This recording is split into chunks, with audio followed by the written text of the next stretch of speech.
अस्सलामुअलैकुम। बुलेटिन में खुशामदीद। मैं हूँ शाहजेब अहमद और मैं हूँ इरम ज़ईन। बुलेटिन का आगाज़ करेंगे अफसोसनाक खबर से। आपको बताया कि कोयटा सरीना चौक के करीब धमाके में जाबाग अफराद की तादाद 5 हो गई है, जबकि 12 अफराद जख्मी हुए हैं। धमाके के बाद मुतादिद गाड़ियों में आग भड़क उठी। तर्जुमान बलोचिस्तान हुकूमत लियाकत शाहवानी के मुताबिक धमाका निजी होटल की पार्किंग में हुआ।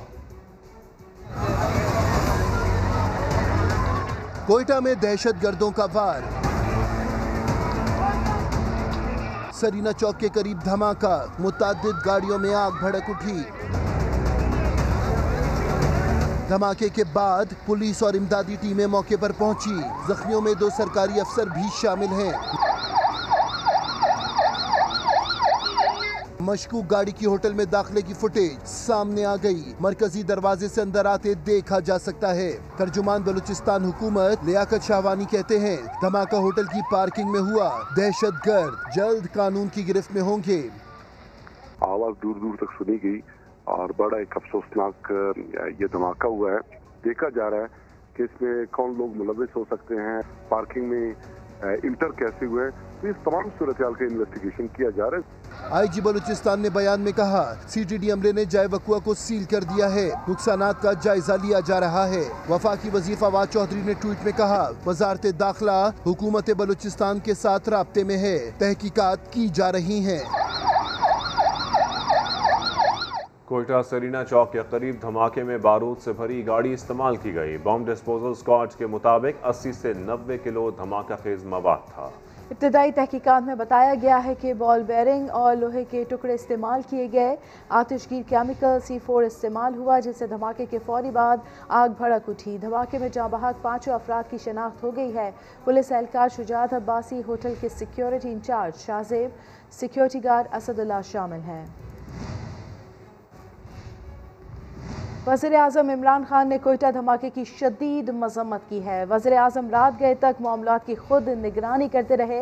इमरान खान ने वज़ारत दाखिला को मामले की हर पहलू से तफ्तीश करने की हिदायत कर दी है। बिल्कुल, वज़ीर आज़म पाकिस्तान इमरान खान ने कोयटा धमाके की शदीद मजम्मत की है। वज़ीर आज़म रात गए तक मामलात की खुद निगरानी करते रहे, जबकि इमरान खान ने वज़ारत दाखिला को मामले की हर पहलू से तफ्तीश करने की हिदायत भी की है। जल्द मुलाकात होगी, तफसीलात जानिए इसी बुलेटिन में। वज़ीर दाखिला शेख रशीद कहते हैं कि पाकिस्तान के खिलाफ साजिशें हो रही हैं। मनसूबा बंदी के तहत दहशतगर्दी की लहर आ रही है। रावलपिंडी, इस्लामाबाद, कराची और लाहौर में दहशतगर्दी हो सकती है। पाकिस्तान और CPEC के दुश्मन अंजाम को पहुंचेंगे।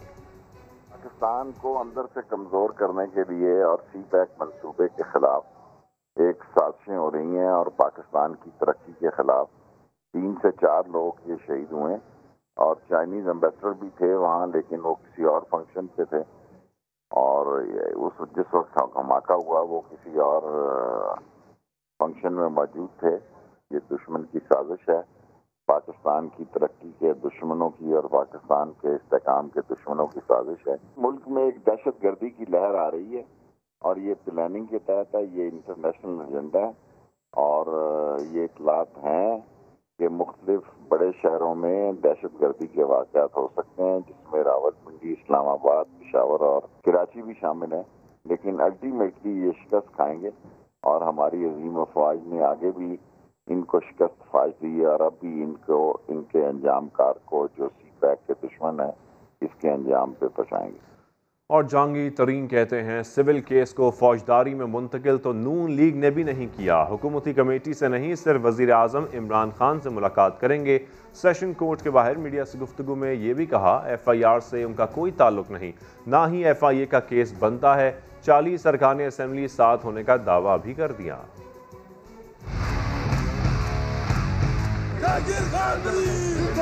मैंने नून लीग के दौर में जब मैं और इमरान खान के साथ जाना बजाना खड़ा था, उस वक्त भी नून लीग ने पूरी मेरे कारोबार की छानबीन की थी।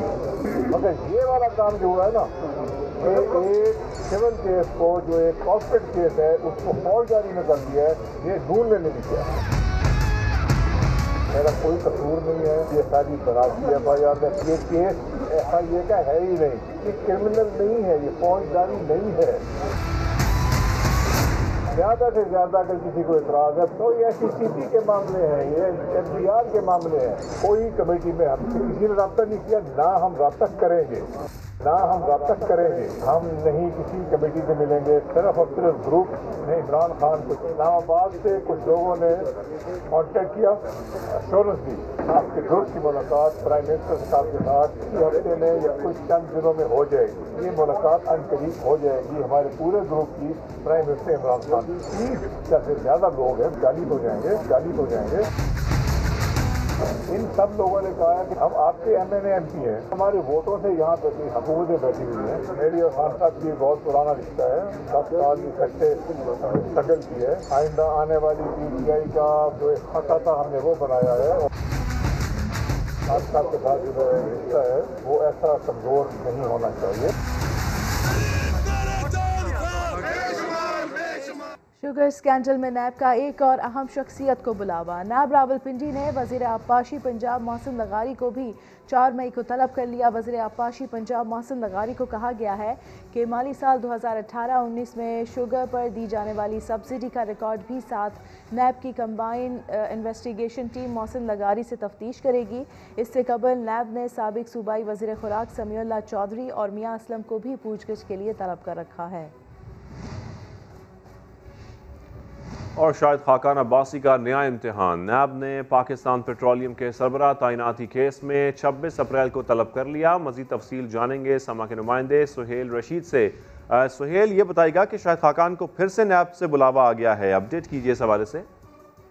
देखिए, अब शाहिद खाकान अब्बासी जो है वो 5वें नैब केस में तलब किए गए हैं। उनको इस पर 26 अप्रैल के लिए तलबी का जो नोटिस जारी किया गया है, ये वामिक बुखारी को मुबैना तौर पर खिलाफ ज़ाब्ता पाकिस्तान पेट्रोलियम का सरबराह तैनात करने का केस है, जिसमें उन्हें कंबाइन इन्वेस्टिगेशन टीम के सामने पेश होने के लिए हिदायत की गई है। उनको ये तलबी का नोटिस नैब रावलपिंडी की जानिब से जारी किया गया है। इससे पहले शाहिद खाकान अब्बासी अदनान गिलानी की बतौर CEO LNG तैनाती केस, जबकि MD mineral development Sajjad Khokhar तैनाती केस में भी शामिल तफ्तीश हैं, जबकि 2 मुख्तलिफ नैब रेफरेंसेस का सामना भी वो कर रहे हैं। जो एक इस्लामाबाद में LNG टर्मिनल 1 से मुतालिक है और दूसरा कराची में उनके खिलाफ एक केस MDPSO तैनाती केस का चल रहा है। और अब 5वें केस में उनको नैब की जानिब से तलब किया गया है। 26 अप्रैल के रोज उन्हें रिकॉर्ड समेत कंबाइन इन्वेस्टिगेशन टीम के सामने पेश होने की हिदायत की गई है। ठीक है सुहेल रशीद, बहुत शुक्रिया। कराची में स्ट्रीट क्राइम रुक न सके। गुज़िश्ता रोज़ लियाकताबाद में डकैती की मज़ाहमत पर 60 साला खातून प्रिंसिपल जान की बाजी हार गई। मज़ीद जानते हैं समा के नुमाइंदे यासिर हुसैन से, जो इस वक्त लियाकताबाद में मौजूद है। यासिर, बताइएगा इस बारे में। कराची में स्ट्रीट क्राइम जो है तेज़ी के साथ बढ़ते हुए नज़र आ रहे हैं, जिसको कराची पुलिस रोकने में बिल्कुल नाकाम दिखाई दे रही है। ऐसा ही वाक़या कल जो है पेश आया लियाकताबाद शरीफाबाद में, जहां पे 65 साला मोहम्मद इरफान ख़ान और उनकी अहलिया नसरीन इरफान जो है अपने बेटे की शादी की शॉपिंग करने वहां पहुंचे, तो कुछ मुसल्लह अफराद जो है मुलजिमान वहां डकैती की गर्ज से उनके पास पहुंचे, तो घबराहट में जो इरफान साहब थे उनका पाँव एक्सीलेटर पर लगा, जिस पर मुलजिमान ने फायरिंग कर दी। फायर होने से एक ही बुलेट जो कि इरफान साहब के बाजू से होते हुए मोहतरमा प्रोफेसर नसरीन इरफान के पाँव पे लगी, जो ब्लडिंग ज़्यादा हो जाने की वजह से इंतकाल कर गई है। इस वक्त उनके बेटे जो है वो मेरे साथ मौजूद हैं। इनसे मैं मज़ीद जान लेता हूँ कि कल क्या वाक़या पेश आया था। बेसिकली मेरी शादी की शॉपिंग चल रही थी, ईद के बाद शादी थी मेरी, अखलौता था घर का और माँ का लाडला भी था अपनी। वो शॉपिंग करके वहाँ से निकली हैं, रास्ते में कहीं पे स्लो हुए हैं, रुके हैं, मेरा ही वेट कर रहे थे शायद। तो वो इस दौरान एक बंदा आया है बराबर में, पापा की साइड से शीशे पे उसने नॉक किया है।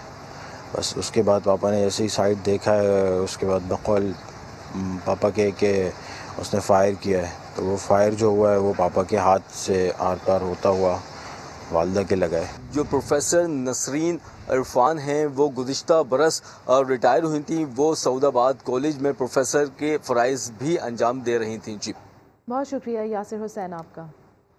हुजूर ने फरमाया जिसने एक हराम का लुकमा भी अपने हलक से उतार लिया, 40 दिन तक ना उसकी कोई नमाज कबूल होनी है और ना ही उसकी कोई इबादत कबूल होनी है। तो बेहतर यह है कि हम चंद टकों की खातिर अल्लाह और उसके रसूल की नाराज़गी न लें, बल्कि लोगों के लिए आसानियाँ पैदा करें। आप में से बहुत से लोग शिकायत करते होंगे कि फला पेट्रोल पंप वाला मिलावट करता है, पेट्रोल में कमी करता है, लेकिन फिर भी वहां से ही पेट्रोल भरवाते हैं क्योंकि दूर तक कोई दूसरा ऑप्शन नहीं होता। सिंध में ऐसे कई पेट्रोल पंप्स काम कर रहे हैं जो आवाम को चूना लगा रहे हैं। साहिल जोगी की रिपोर्ट देखिए। पाकिस्तान का महंगा तरीन पेट्रोल 135 रुपए लीटर। खुला पेट्रोल नहीं, ईरानी भी नहीं, कोई सरहदी इलाका नहीं, बल्कि सक्खर के बीचों बीच वर्कशॉप और मीनारा रोड के पेट्रोल पंप पर यह महंगा तरीन पेट्रोल बिक रहा है। 60 पैसे। ये देखिए 113 रुपए फी लीटर की एंट्री की, लेकिन आया कितना? 1000 के बजाय सिर्फ 800 मिलीलीटर, यानी 200 मिलीलीटर छूमंतर। लेकिन ये देखो, ये 1 लीटर में 800 मिलीलीटर है। 1 लीटर में 200 मिलीलीटर कम है। तकरीबन 22 रुपए का पेट्रोल टंकियों में जाने से पहले ही चुरा लिया जाता था। जिला इंतजामिया ने टीम के हमरा वीडियो बनवाई और जुर्माना कर दिया। जी आप बताओ। 110 रुपए का 110 रुपए का 1 लीटर पेट्रोल है। ये देखो, 1 में होता है, 2 में होता है, 3 सब में ये मसला है। सब में मसला है। फरमाइश में भी कमी थी, उसका रेट भी ज़्यादा था, उस पर चेक किया, उसको हमने जुर्माना फिर किया उसके तहत, और डीसी साहब के हुक्म पे हमने अब आगे जो मजीद जो है पंप्स उनको भी इंशाल्लाह रमज़ान के महीने में चेक करेंगे। ये वाली काटो, इधर आ जाओ। दीगर पंप्स पर भी हेरा फेरी जोरों से जारी है, वो भी ऐसी कि किसी को पता न चल सके। हर लीटर पर 20-30 मिलीलीटर गायब कर दिया जाता है। अब छोड़ दो, उस साइड पे भी मसला बंद कर दो। ये चोर है, चोर। पंप मालिकान कहते हैं वीडियो कहीं और बनाई गई और जुर्माने उन्हें कर दिए गए। हाँ, ये हमारा तो एक तो हमारा यूनिट ही नहीं है, पंप ही नहीं है। दूसरी बात है हमारा मापा बिल्कुल सही था, सिर्फ 2 पैसे के ऊपर हमारे पे जुर्माना 25,000 किया है। मोबाइल में जो फोटो आई है वो बोले कहाँ का पंप दिया है, इसे बदमाशी से हमारा नाम लिख दिया। आवाम कहते हैं चोरी पकड़े जाने के बाद भी पंप मालिकान सच मानने को तैयार नहीं। लगता है जैसे कई मिलीलीटर गायब करना उनका हक है। साहिल जोगी, समा, सक्खर।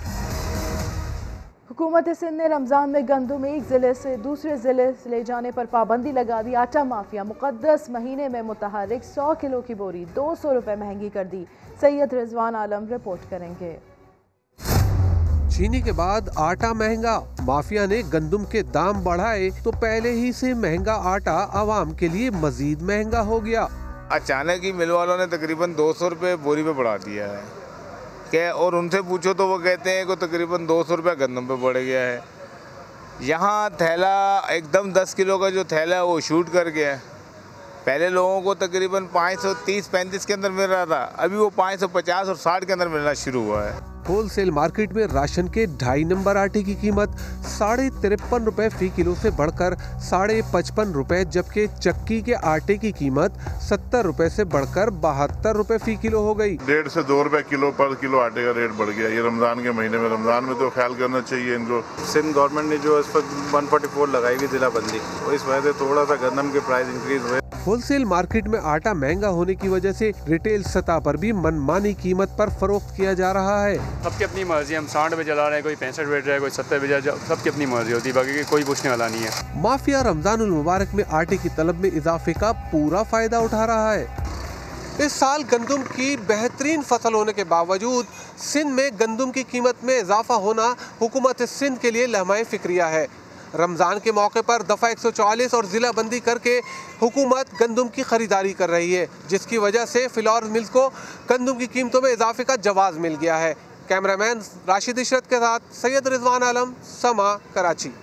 पकौड़े इफ्तार दस्तरखान की जान माने जाते हैं, लेकिन दुकान से दस्तरखान तक पहुंचने वाले पकौड़े आवाम की जेब पर कितने भारी पड़ते हैं। बेसन के सरकारी रेट क्या हैं और इस काम में कमाई कितनी है, जानते रावलपिंडी से उमर आसिफ की रिपोर्ट में। जो पकौड़े बनाने वाले आलू हैं वो सफ़ेद रंग के होते हैं, वो तकरीबन इस लाल आलू से 10 रुपये किलो सस्ते हैं। वो तकरीबन 40 रुपये किलो हैं या 45 रुपये किलो हैं। और जो पकौड़ों वाला प्याज है वो 25 रुपये किलो से लेकर 20 रुपये किलो तक है। पकौड़ों के लिए 2 किलो सफ़ेद आलू 80 रुपये, 2 किलो प्याज 50 रुपये, 1 किलो पालक 50 रुपये, बेसन 140 रुपये किलो, करारे मसाले 80 रुपये के, तलने के लिए घी या तेल 250 रुपये का। तो लगभग 5 किलो पकौड़े बने 650 रुपये में। यानी लागत तकरीबन 130 रुपए फी किलो और 320 रुपए फी किलो के हिसाब से कीमत फरोख्त बनी 1600 रुपए। हुई ना 5 किलो पर सीधी 950 रुपए और फी किलो 190 रुपए से जायद की बचत। और पकोड़े फरोशों की रमजान में 5 उंगलियां घी और सर कढ़ाई में, क्योंकि घी की कढ़ाई तो कई रोज चलती है। 10 से 12 किलो घी डलता है, जिसमें से 2-3 दिन वो चल जाता है। 10-15 किलो पकोड़े निकाल लेते हैं हम। भारी कमाई पर सवाल उठाया जाए तो महंगाई का रोना ऐसा कि जैसे गैस के बिल समेत सारे खर्चे पकोड़े बेचकर ही पूरे हो रहे हों। अब तो पर केजी जो जा रहा है वो जा रहा है 280-290 और एटलीस्ट 3 साल पहले अगर जाते थे तो यही पैकेट मिलता था 170 का 160 का। गैस क्योंकि अभी हमारी कमर्शियल है तो उसमें भी बिल हमारा जो पहले 60,000 आ रहा था अभी हम वो दे रहे हैं 1,30,000 1,40,000 के दरमियान। अवाम को लूटने में नाजायज मुनाफा कमाने वाले ही नहीं बल्कि सरकारी निर्ख तय करके अमल दरामद ना कराने वाले भी बराबर के शरीक हैं। कैमरामैन रॉबिन्सन नज़ीर के साथ उमर आसिफ, समा, रावलपिंडी। बराह रास्त आपको लिए चलते हैं। वफाकी वजीर असद उमर तकरीब से खिताब कर रहे हैं। जाहिर है वो बहुत ज़रूरी है। पाकिस्तान बुरी तरीके से अफेक्टेड है। दुनिया के 10 ममालिक जिनको सबसे ज़्यादा ख़तरा है एनवायरमेंटल चेंज की वजह से, ग्लोबल वार्मिंग की वजह से, पाकिस्तान उन 10 ममालिक में से एक है। और हमने देखा है कि जिस तरीके से हमारे पास साइकिल्स आते रहे हैं पिछले सिर्फ 20 साल ही अगर आप उठा के देख लीजिए, ड्राउट के साइकिल आए, 2 दफ़ा बहुत बड़े फ्लड्स आए। सो क्लियरली जो नेचुरल एनवायरनमेंट की डिटेरिएशन है उससे बराह रास्त ज़िंदगियाँ अफेक्ट हो रही हैं। ये तो बड़े लेवल के ऊपर है। आप छोटी कम्युनिटीज़ के अंदर अगर आप चले जाएं, अगर आप हमारी जो कोस्टल बेल्ट है वहाँ पे आप जाएं तो आपको नज़र आएगा कि किस बुरी तरीके से लोगों की माशी ज़िंदगी वहाँ पे मफलूज हुई है। वो एनवायरमेंटल पोल्यूशन जो हम कर रहे हैं समुंदर के अंदर, उसकी वजह से उनकी फ़िशिंग हैबिटेट्स उड़ गए हैं। और उसके अलावा जो हमने जिस तरीके के मंसूबे किए, बजाय के सॉल्ट वाटर जो है सैलाइन वाटर समुंदर में जाने के, हमने सी वाटर इंक्रोचमेंट करा दी और वो जो पूरी कोस्टल बेल्ट है उसको हमने इकोनॉमिक लाइफ डेवस्टेट करके रखी। इसी तरीके से मुख्तलिफ इलाके हैं पाकिस्तान के जहाँ इकोनॉमिक लाइफ, उनकी माशी ज़िंदगी जो है वो बुरी तरीके से मुतासर हो रही है। और दूसरा पहलू सस्टेनेबिलिटी का वो है जिसका हम पहले जिक्र कर रहे थे कि ये जिगजैग ग्रोथ जो है, और क्योंकि उसके अंदर होता ये है कि ये जिस तरीके की दुनिया बन गई है, और ये सिर्फ पाकिस्तान नहीं है, पूरी दुनिया के अंदर, और ये बढ़ता गया है रुझान जैसे जैसे आगे चलता गया है, जिसको वो अंग्रेजी में कहते हैं कि privatisation of gain and socialisation of cost. तो जिस वक्त वो ग्रोथ आती है तो वो ग्रोथ का फ़ायदा तो वो जिसके पास शेयर्स हैं, स्टॉक मार्केट के अंदर ज़मीन है, एट्सेट्रा, उसको बहुत पैसा मिलता है। जिस वक्त एडजस्टमेंट की बारी आती है तो वो ओवरवेलमिंगली बर्डन जो है एडजस्टमेंट का जो है वो उनके ऊपर जाता है, जो उसके बेनिफिशरीज नहीं थे उस ग्रोथ के जो हुई थी, जिसकी वजह से वो अनसस्टेनेबल ग्रोथ की वजह से जो मुश्किल आई। जाहिर सादा सी बात है, एक्सटर्नल अकाउंट का डेफिसिट होगा, आपका रुपया फटेगा, डिवैल्यूएशन होगी, हर चीज़ महंगी हो जाएगी, आपका घी भी महंगा होगा, आपके दालें भी महंगी होंगी, वो भी हम बदकिस्मती से इंपोर्ट करते हैं, एट्सेट्रा। और उसके बाद जो चॉइसेस भी पब्लिक पॉलिसी की जाती हैं, और सिर्फ पाकिस्तान नहीं दुनिया के अंदर, वी नो एलीट कैप्चर जो है वो रियलिटी है, वो पाकिस्तान के अंदर भी रियलिटी है। वी नो के एलीट कैप्चर है डिसीजन मेकिंग के अंदर। वफाकी वजीर असद उमर सेमिनार से खिताब कर रहे हैं। लोग ज़ख़ीरा अंदोज़ी करके, सूद के ज़रिए माल कमा के, हराम ज़राए से माल कमा के, बिलखुसूस ज़ख़ीरा अंदोज़ी करके ये समझते हैं कि बस कर लो, रमज़ान है ना, ज़कात भी निकाल देंगे, सदक़े भी दे देंगे, इफ्तारियाँ भी करा देंगे, गरीबों की मदद भी कर देंगे, तो चलो ये जो हमारा हराम माल है ये पाक हो जाएगा। हराम माल से दी गया सदका कबूल नहीं होता, हराम माल से किया गया हज कबूल नहीं होता, हराम माल से कराई गई किसी को इफ्तार अल्लाह की बारगाह में कबूल नहीं होती, हराम माल से किया गया कोई खैर का अमल कबूल नहीं होता। फैसलाबाद में ड्राइवर को हराम कमाने की ऐसी सज़ा मिली कि वो माजूर हो गया। खुदा से गुनाहों की तौबा की, नेक काम का इरादा किया और अब पुरसकून जिंदगी गुजार रहा है। अब्दुल अहद आपको ऐसे शख्स से मिलवा रहे हैं।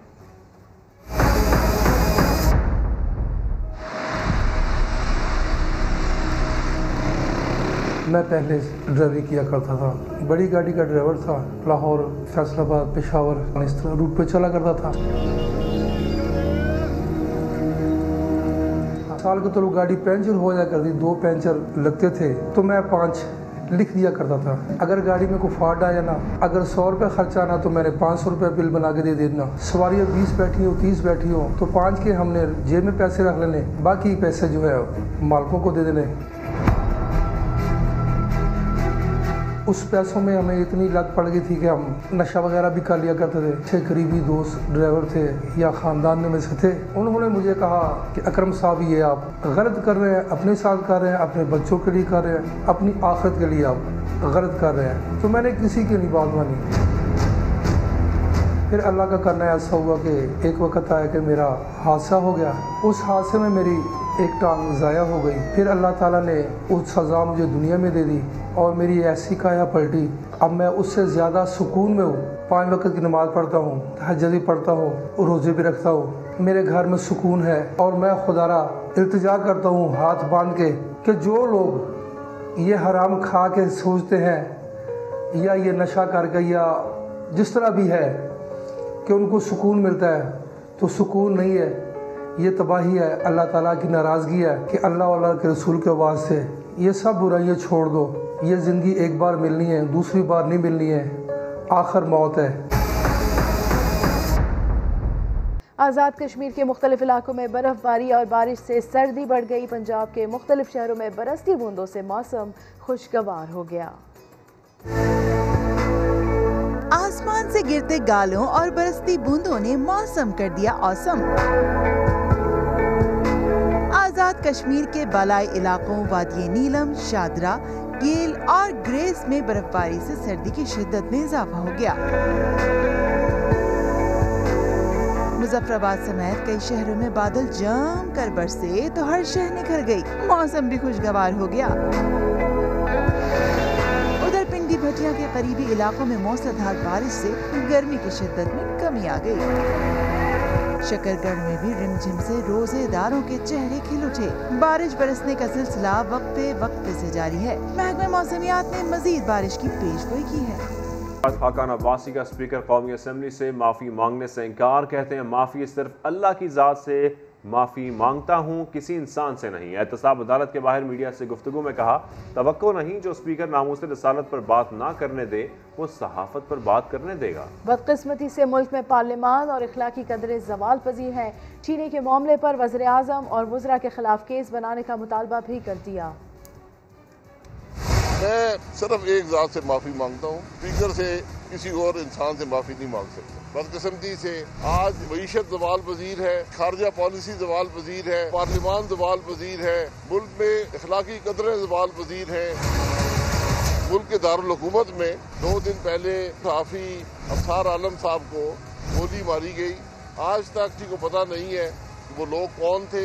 हम कल ये मामला कौमी असम्बली में उठाएंगे, लेकिन मुझे कोई तवक्को नहीं है जो हुकूमत जो स्पीकर पार्लियामान में नामूस रसालत की बात ना करने दे वो सहाफत की आज़ादी की बात करने देगा।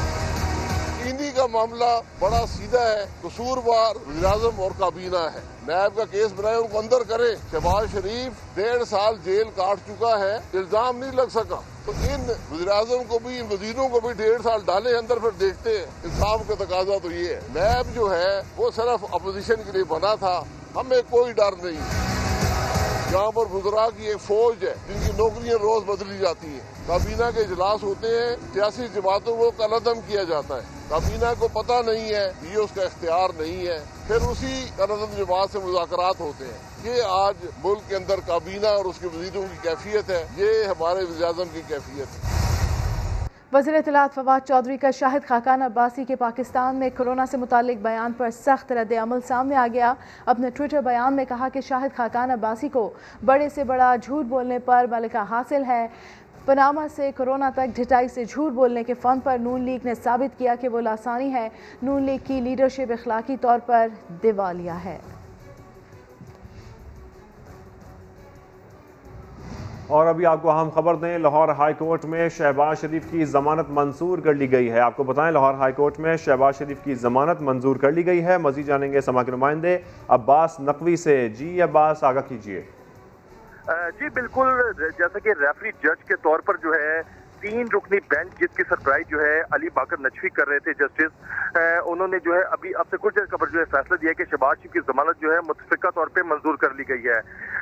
कल भी इस हवाले से समाअत चली और आज दोबारा समाअत चली, जिसके हवाले से नैब की जानिब से तमाम सूरत हाल वाज़ा की गई शहबाज शरीफ की टीटीज के हवाले से, उनकी फैमिलीज की टीटीज के हवाले से, और उसके बाद जो है जो शहबाज शरीफ के वकील थे आजम नज़ीर तारड़ और अमजद परवेज ने तमाम सूरत हाल से जो है अदालत को आगाह किया, और उसके बाद जो है अब से कुछ देर कबल अदालत ने मुतफिका तौर पर फैसला दे दिया है कि शहबाज शरीफ की जमानत है वो मंजूर कर ली गई है। जी ठीक है अब्बास नकवी, आप हमें तफसीलात से आगाह कर रहे हैं। लाहौर हाईकोर्ट में शहबाज शरीफ की ज़मानत मंजूर कर ली गई है। चीफ जस्टिस लाहौर हाईकोर्ट ने शहबाज शरीफ की दरख्वास्त ज़मानत पर जजेस में इख्तिलाफ के मामले पर 3 रुकनी फुल बेंच तश्कील दिया था और इसकी समाअत कल भी हुई, आज भी ये समाअत हुई और अब शहबाज शरीफ की ज़मानत मंजूर कर ली गई है। अब्बास नकवी, ज़मानत तो अब मंजूर कर ली गई है, ये भी बताइएगा कि नून लीगी रहनुमाओं में से यहाँ पर कौन कौन मौजूद हैं?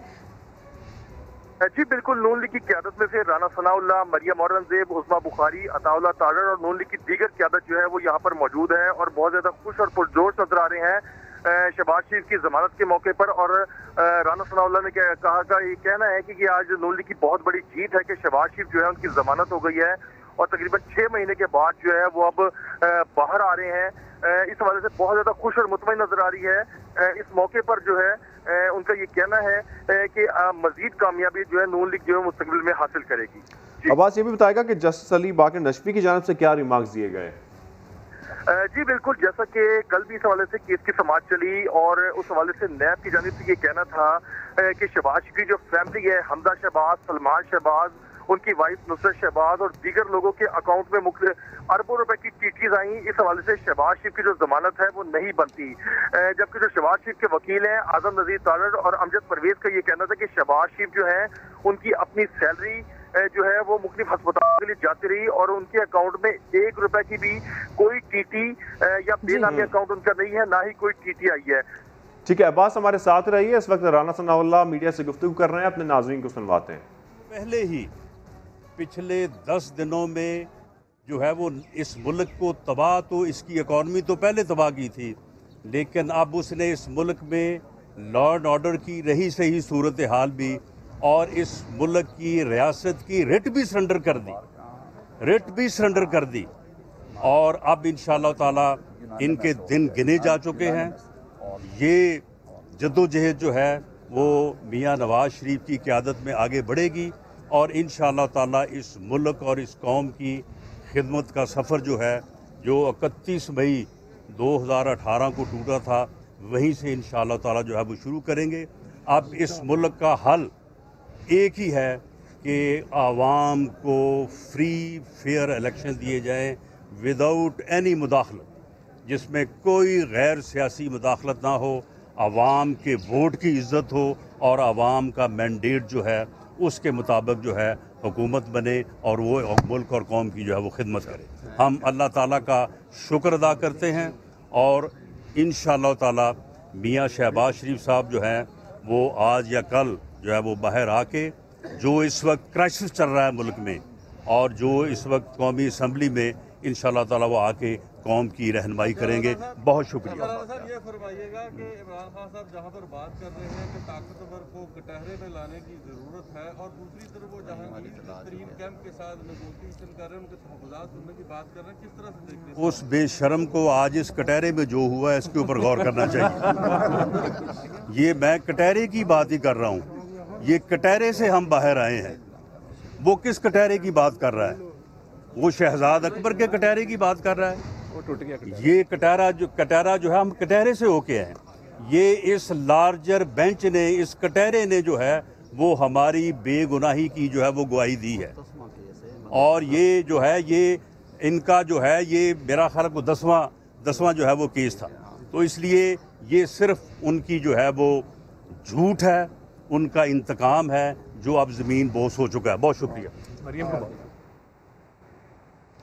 राना सनाउल्लाह मीडिया से बात कर रहे थे। उनकी जानिब से ये कहा गया कि पिछले 10 दिनों में मुल्क के लॉ एंड ऑर्डर और रिट भी सरेंडर कर दी, इनके दिन गिने जा चुके हैं। इस मुल्क का हल एक ही है कि आवाम को फ्री एंड फेयर इलेक्शन दिए जाए और शहबाज शरीफ बाहर आकर कौम की रहनुमाई करेंगे, ऐसा कहा राना सनाउल्लाह ने। एक ब्रेक के बाद हाजिर होंगे हेडलाइंस के साथ। आप देखते रहिए समा।